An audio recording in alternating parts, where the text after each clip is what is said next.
Let's go. Today we're going to tune a Mini Countryman SD all 4. This is an example of a car where you can make massive improvements to the overall drivability without aiming for massive power. These cars come with a 142 horsepower 2-litre diesel engine. They're based on a BMW design. The engine's pretty much the same as you'd get in a 320D or a 120D. But they're massively detuned. These only leave the factory with 142 horsepower. Mechanically identical engines in the BMW range have closer to 180 horsepower.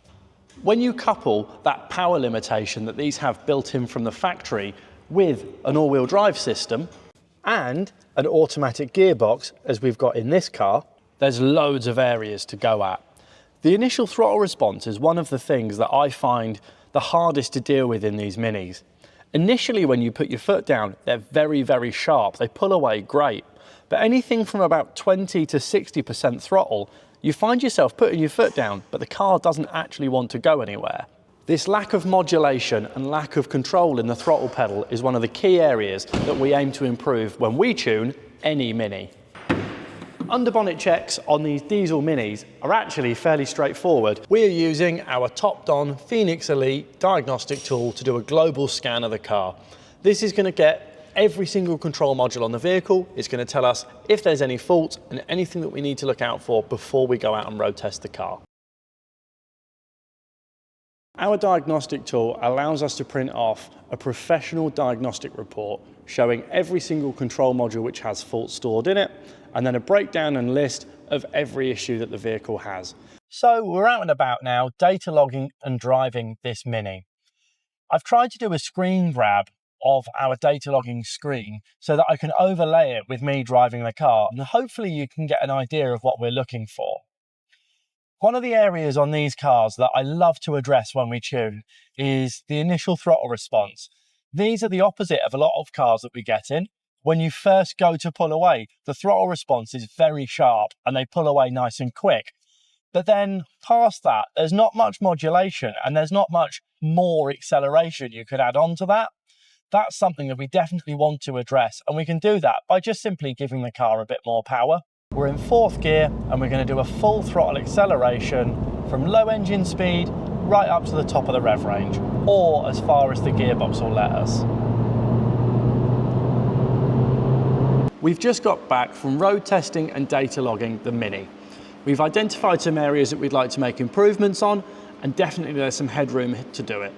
The data logs look good and healthy, although I will say it's got a little bit of an underboost, but it's very consistent through the rev range. So I'm just going to do some underbonnet checks. I think it might have a sticky EGR valve.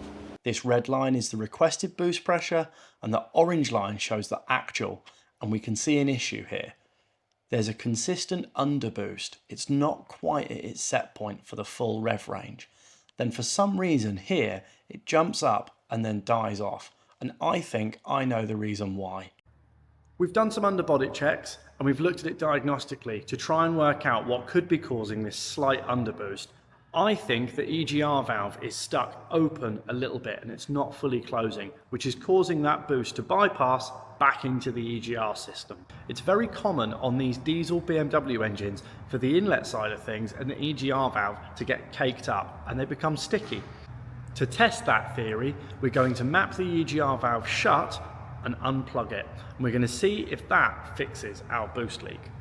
Of course, we've got our laptop on the passenger seat, just doing data logging as we're driving as well. And I'm going to be very keen to see if mapping the EGR out has got rid of that slight underboost this car had before.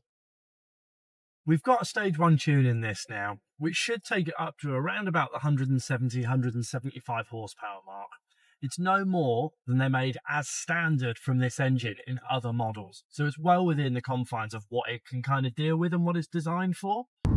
Immediately driving this, I can feel that the car's much more eager to rev and it's happy to just drive itself. You don't feel like you're having to constantly push it, which is great. When you're up at speed, the difference in this now that it's tuned is massive. Before, this car felt like you were constantly pushing it on and having to work it, whereas now it just cruises along at speed with ease. Coming off this roundabout, we're in 3rd gear. It just, whoa, that is night and day. what a difference. A car doesn't have to be 500-600 horsepower to impress me. I'm more interested in getting things working as efficiently as they can. That's my goal. This is a night and day improvement in how this car drives. It's time to do the 4th gear acceleration and data log that. That is a massive improvement. It's got so much power that indicators fallen off. This Mini Countryman SD has come to life with a tune. We've got a sharper throttle response, more consistent power delivery, we've got more power when we need it, and the gearbox has become much more sure-footed by having that extra torque. Out on the road, the transformation on this car has been excellent.